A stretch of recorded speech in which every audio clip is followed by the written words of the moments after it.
الله الرحمن الرحيم ووصينا الإنسان بوالديه حملته أمه وهنا على وهن وفصاله في عامين أن اشكر الله أن اشكر لي ولوالديك إلي المصير صدق الله العلي العظيم. صلوات بيجي محمد.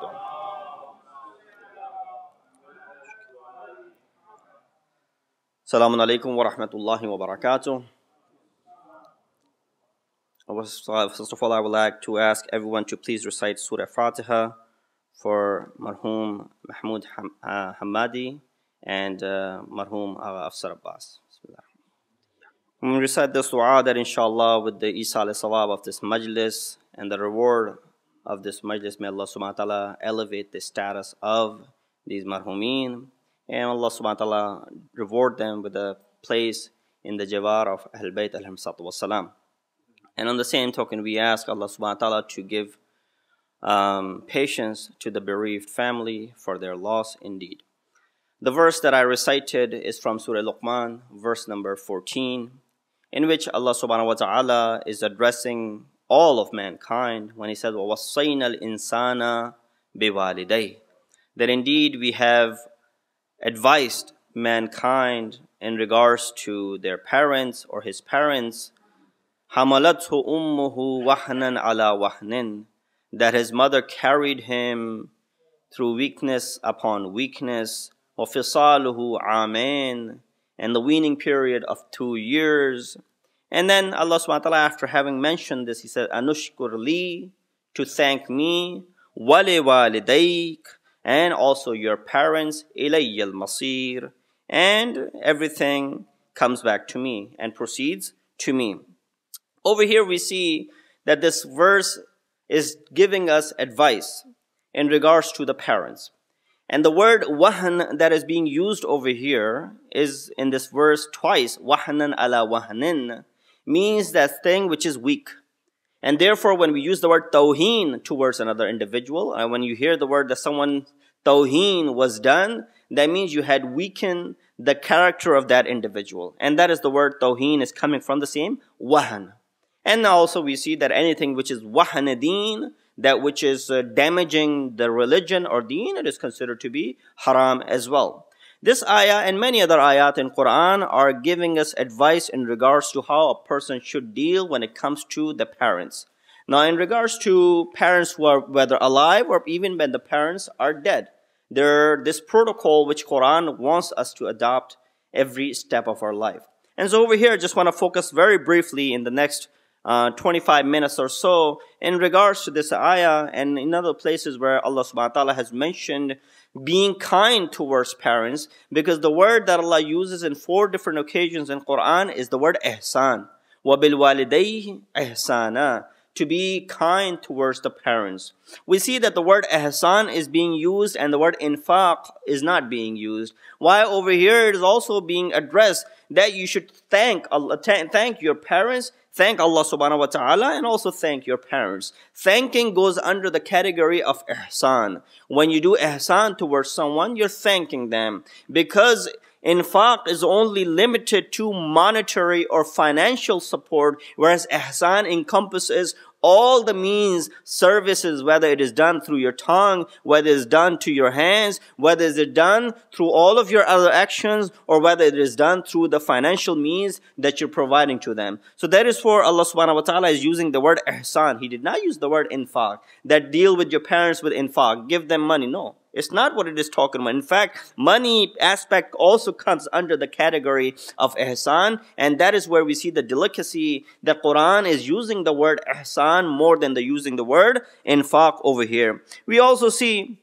that over here Allah subhanahu wa ta'ala in particular mentions in regards to mother. When He says, وَوَصَّيْنَا الْإِنسَانَ بِوَالِدَيْهِ, initially it is saying both your parents, but then switches towards the mother, says, especially your mother, wahnan ala wahnin. Why? Because she carried you through weaknesses upon weakness. And due to the fact that sometimes mothers are neglected, maybe that is the reason emphasis is laid down upon the mother and her right separate from the right of the father. We see the ayat is initially talking about both of the parents, but then, when you look at some of the ibarat and sentences, it says, in general, everyone, especially the mother. Over here is the same exact situation in Surah Luqman, verse number 14. It says, we advise mankind to be kind towards their parents, both of the parents, especially towards the mother, because of what the mother goes through, because of the rights the mother possesses, because of the pain the mother bears, because of the things that mother has to go through for those 2 years initially in the life of every human being that a person can never pay back throughout the life. And there's so many ahadith in this regards. I've talked about it before, not going to go in the details of it. Want to discuss this concept of ihsan, inshallah, in the next 15-20 minutes so that we understand what is it that Allah subhanahu wa ta'ala is telling us over here. Salawat beji Muhammad wa ali Muhammad. We see that regardless of the status and the condition of mankind, it is indeed incumbent upon you, it is indeed obligatory upon you to respect and show kindness towards the parents, no matter what status you might have achieved. Even if you become the king of a country or whatever, with the highest post that you might reach, is still, when it comes to the kindness towards the parents, it still is there. Even if a person reaches the mansab, which is Masjid-e-Ali, the mansab of nubuwwat, this divine mansab which Allah subhanahu wa ta'ala bestows upon certain individuals and elevates them to the status of prophethood, even a prophet has to do ihsan towards the parents. And that is why I think we read in certain ayat, or in fact in the tafasir of the verses, when the parents of Hazrat Yusuf ﷺ came to visit him. And Hazrat Yusuf, because he had that status, he had become the Aziz of Misr, and he was mounting, or he was on his horse or on his ride, and it was not, up for his status to get down from his horse when his parents came. And because he failed to do that, although it's not something haram, but just this little action was looked down upon as disrespect towards the parents of Hazrat Yusuf. That Allah subhanahu wa ta'ala sends down Jibreel. He goes towards the Hazrat Yusuf and tells him to open his hand. When he opens his hand, this nur was taken away from him. He said, what is this nur that is being taken away from me? He said, Allah subhanahu wa ta'ala just took away nubuwwat from your progeny. He said, what have I done? Have I committed some sin? Have I committed something wrong? He said, no, you haven't done anything wrong. You just failed to get off from your horse in order to respect the parents, your parents who were there. Just because of this action, which is probably tarki awla, Allah subhanahu wa ta'ala is taking away nubuwwat from your progeny. Instead, Allah subhanahu wa ta'ala transferred it to one of the brothers of Hazrat Yusuf named Lawi. Who was this brother? Lawi was the person who helped escaping, or who helped saving the life of Hazrat Yusuf when his brothers wanted to kill him. Lawi said, no, don't kill him. La taqtulu Yusufa, do not kill him. Rather, throw him down into a well, maybe some caravans will come and take him away. Because of this act of goodness and kindness, Allah subhanahu wa ta'ala transferred the nubuwwat from the progeny of Hazrat Yusuf towards Lawi. Salawat beji Muhammad wa ali Muhammad. And so, it is something which is a humanitarian concept and not just Islamic. Because even in him, if you look at it beyond Islam, this is something which is prevalent in other cultures and religions as well. That being kind towards the parents. No religion really needs to come and emphasize on this aspect, but we see Quran is heavily talking about this concept. We see all the people, respect of the parents is a humanitarian right, not just Islamic, and thanking parents is so high that Allah subhanahu wa ta'ala, after mentioning himself, he mentions being kind towards the parents. We look at a few ayat in this regards, especially this verse of Surah Luqman. Look that Allah subhanahu wa ta'ala says, Anishkur li, thank me and then your parents. It is so amazing to see that one verb is being used for two subjects, Allah and the parents. He could have used another verb if he wanted to. He used a single verb to address both himself and the parents. That is indeed a status that Allah subhanahu wa ta'ala is giving after himself. He's placing parents as such a high status. And therefore we see on 4 different occasions in Quran. First in Surah Baqarah, second in Surah Nisa, third in Surah An'am, and fourthly in Surah Bani Israel. All 4 occasions, if you go ahead and search, if you go ahead and look, Surah Baqarah, verse number 83, Surah Nisa, verse number 36, Surah An'am, verse number 151, and Surah Bani Israel, verse number 23. All of these occasions, first thing that Allah subhanahu wa ta'ala mentions, He says, worship me and no one else. Worship me and no one else. Allah subhanahu wa ta'ala has ordered you to worship Him, and that's it. Right after this sentence, what comes? وَبِالْوَالِدَيْنِ إِحْسَانًا. And be kind towards your parents. Just look at this concept as to how Allah subhanahu wa ta'ala, right after the Tawheed, which is the most core of every human being's, not just Islam, every human being, because even in the other divine religions, the first thing that comes into play is muwahhid, being the concept of oneness of Allah subhanahu wa ta'ala. Person being muwahhid and knowing that Allah subhanahu wa ta'ala is one and only. That is the concept in all religions. Right after mentioning that, what does He mention? He says, وَبِالْوَالِدَيْنِ إِحْسَانًا. Do not worship anyone because Allah is one. And then be kind towards the parents. I've said this before as well. Wouldn't it be more appropriate for Allah subhanahu wa ta'ala to talk about, right after mentioning the Tawheed, to talk about the Nubuwwat, to talk about the Adalat, to talk about Ma'ad and Qayamat, to talk about Imamat? No. Instead of talking about all of those things, what does He choose to talk about? He chooses to talk about وَبِرَّ بِالْوَالِدَيْنِ, to do ihsan biwalidain. Salawat biji Muhammad wa ali Muhammad. 2 of the prophets of Allah subhanahu wa ta'ala are also mentioned in Surah Maryam. First, Prophet Yahya and also Prophet Isa alayhi salatu wasalam, in back-to-back ayat, to be kind towards their parents. In regards to Surah Hazrat Yahya, it says, Yahya was kind to his parents and not ignorant or a rebellious person. This is Surah Maryam, verse number 14. And then again in Surah Maryam, verse number 32, it says in regards to Hazrat Isa alayhi salatu wasalam, that He has commanded me, Jesus, to be kind to my mother and has not made me an arrogant and rebellious person. Look at again the similarity between the 2 verses. Surah Maryam verse 14 and Surah Maryam verse 32. Hazrat Yahya in the first ayah and Hazrat Isa in the second ayah, respectively. First, Hazrat Yahya, he says, Allah has ordered me to be kind to my parents. And He did not make me an arrogant or rebellious person. Hazrat Isa is saying the same thing. Allah ordered me to be nice and kind to my mother, and ordered me not to be rebellious and arrogant. One thing we can deduce from these 2 ayat is that anything that goes against the ihsan biwalidain is person comes out to being arrogant and comes out to be rebellious. These are the 2 opposites which are being mentioned over here.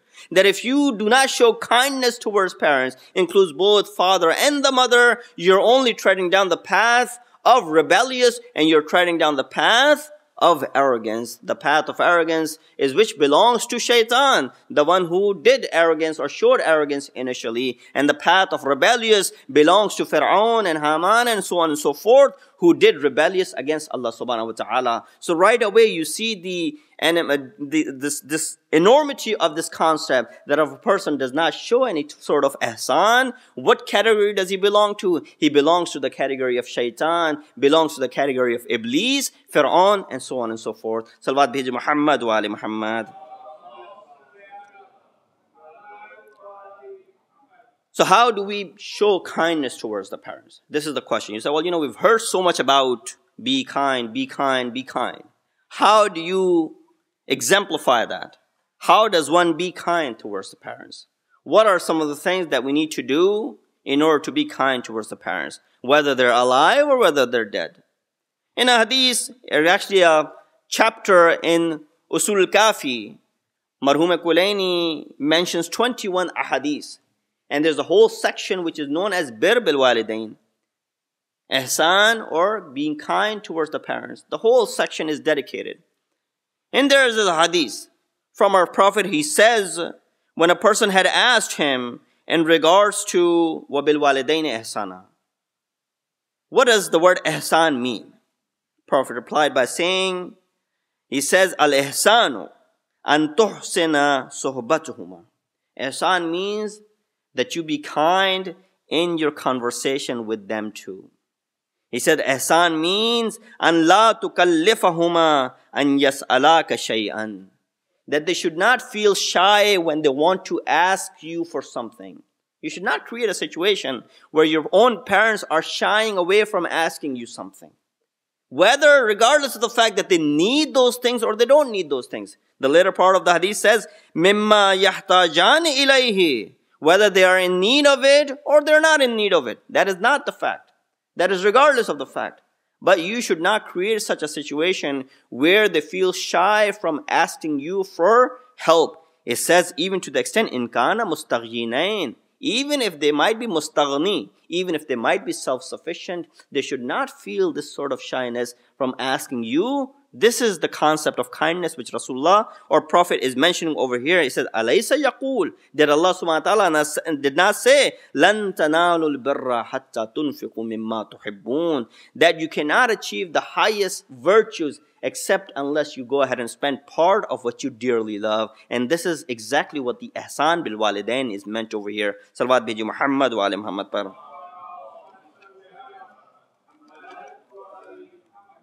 And this is where, when Rasulullah is counting, he says, right after the prayer, wajib prayer, and that to perform at its actual time, the second best thing that Rasulullah mentions, he says, birr bil walidain.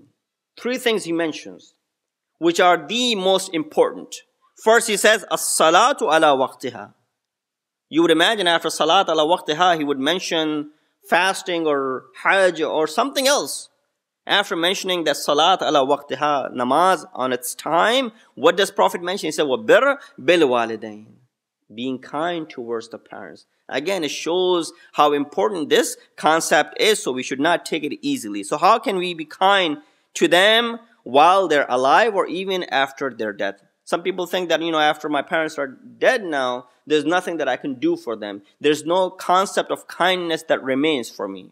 Although, alhamdulillah, when they're alive, there's more kindness that you can do to them because of their physical presence with you. But unfortunately, even in that regards, we do not do such a good job, and especially those people who are parents, who are still lucky to have their parents alive. They should not, squander this opportunity to serve them. Because we see most of the time, or many a time, especially living in this part of the world, that, following the trends of this part of the world, we go ahead and put the parents into nursing homes where people are taken care of. Merely the reason is because we are too busy to take care of them. Or because, we might not be able to take care of them in the way those people at the nursing home will be able to take care of them. That is a very, very, I don't want to use the word. It's a very lame excuse that people use over here. They're saying that, we can't take care of the parents at home. They're better taken care of in these nursing homes.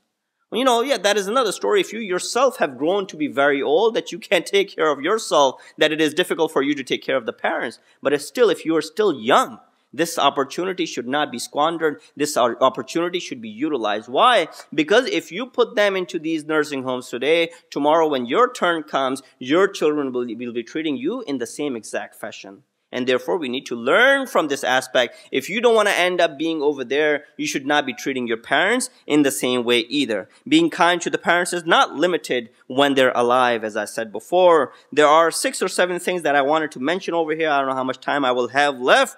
That as far as the ihsan is concerned, there are certain things which are wajibat that you can do after their death. There are some mustahabbat that you can do after their death. I'll mention a few of them, inshallah, with loudest of your salawat. The most important ones are as follows. The first one is the performance of their qada wajibat. What does that mean? That means if the parents had missed something which was wajib upon them, it becomes incumbent and wajib upon the eldest son to go ahead and perform those acts. Not only that it is an obligation, but at the same time it serves as ihsan towards the walidain or the parents as well. Now this is in regards to the father, that if a father of a person died and left behind some qadha, let's say did not pray for some time or did not perform hajj when it was wajib upon him, the eldest son is responsible for making up that. But also in regards to the mother.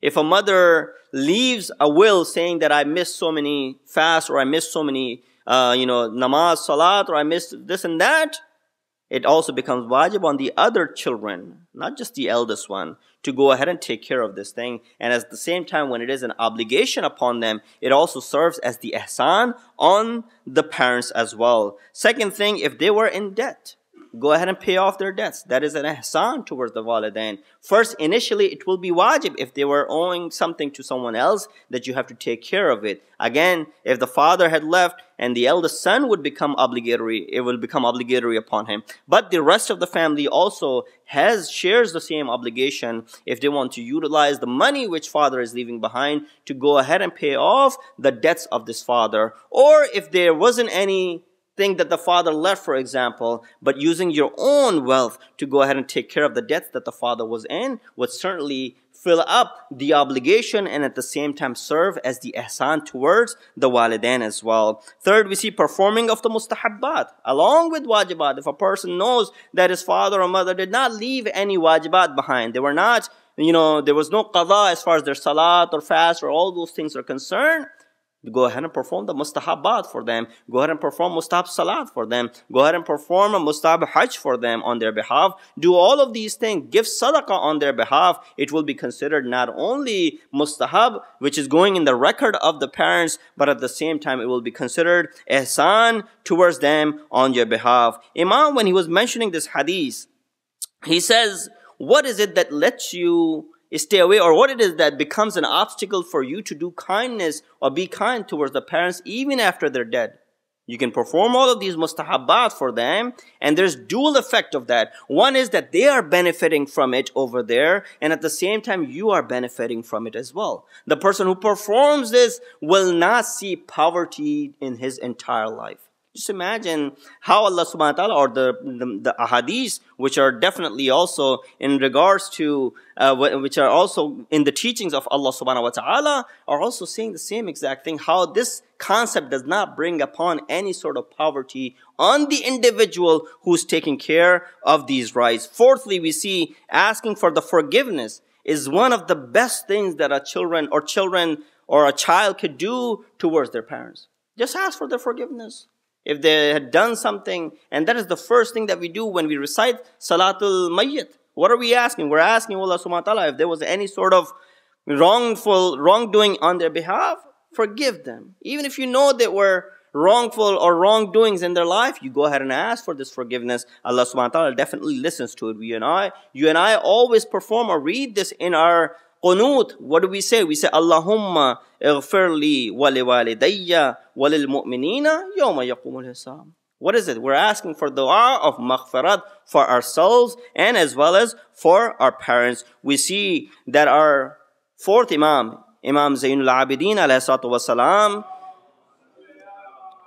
has dedicated a whole dua in Sahifa Sajjadiyah, dua number 23, talking about walidain, their rights, and other things that Imam is mentioning in regards to his own mother and as far as his father is concerned. We see fifth, keeping the memory of the parents alive by holding the majalis of their wafat, their soyam, their jahlum, their barsi, and on occasions inviting mu'mineen to recite Quran and feeding mu'mineen. Definitely it is something which is keeping the memory of the parents alive, and that will definitely go ahead and benefit them. Sixthly, remembering them with kindness. Prophet said it is amongst the major sins for a person who curses at his own parents.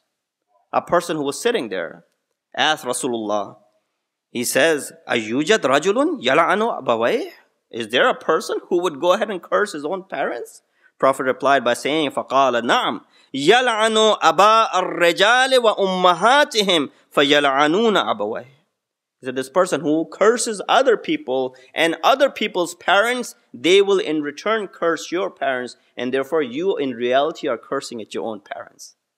Look at the hadith and the words of it. I don't know if I was able to explain it, that when you, God forbid, curse at someone else, or when you curse at someone else's parents, and then in return they curse back at you. This, in fact, is going upon your parents. So this is what Prophet is saying, that this person is basically cursing upon his own parents when he does that. So it is considered to be among the major sins and gunahane kabira. Lastly, respecting and remembering the friends of one's parents. That is also among the rights, and being kind towards the parents when you respect not just them, but also their friends and their relatives, keeping ties with them. This is where Rasulullah said at the end, he said, Sayyidul Abrari Yawm al-Qiyamati Rajulun Barra Walidayhi Ba'da Fawtihima. He said, the best of the people among you, or the masters of those who have been kind on the day of judgment, is the person who was kind towards his parents after their death. Not while they were alive, although you have more opportunities, but after their death, they were kind towards them. In the end, we see that this concept of kindness continues in the battlefield of Karbala as well. That where a person by the name of Janada ibn Harith as-Sulaimani, this person, when he goes towards the battlefield and he wants to go towards the battlefield, Imam shows kindness towards him, tells him, don't go to the battlefield. You just lost your father. Your father just died, and your mother just saw your father losing his life and dying in the battlefield. It is enough for your mother to see the sadness and the sorrow of your father's death, let alone that now you go into the battlefield, she will see your death as well. It will be terrible for her. Don't go there.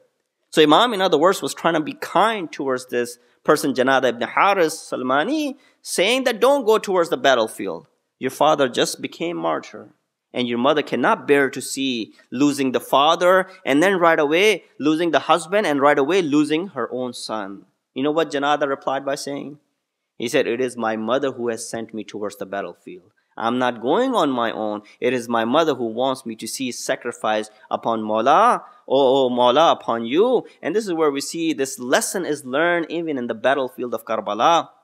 That how Imam is trying to be kind, telling Haris to be kind towards the mother, but Haris is replying by saying that my mother is sending me towards the battlefield. I will say, oh Mawla, you're telling one of your companions not to go, but what will happen when you walk into the battlefield, when you will be martyred? Just look at the tragedy upon Imam Sajjad. The tragedy is so huge that he loses his father in front of his eyes, but yet he's unable to go ahead and help his father.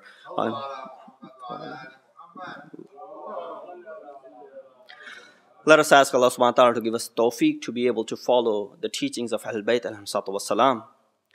Allah give us the tawfiq and the strength to follow the footsteps of Ahlul Bayt alayhim salatu wassalam. Allah, we have committed a lot of sins. Please forgive our sins. Allah, hasten the zuhur of our awaited Imam and make us among the helpers and the soldiers of Imam. At the end, please recite a Surah Al-Fatiha for the Marhoom, Mahmood, Hamade, and Afsar. Agha. Bismillah.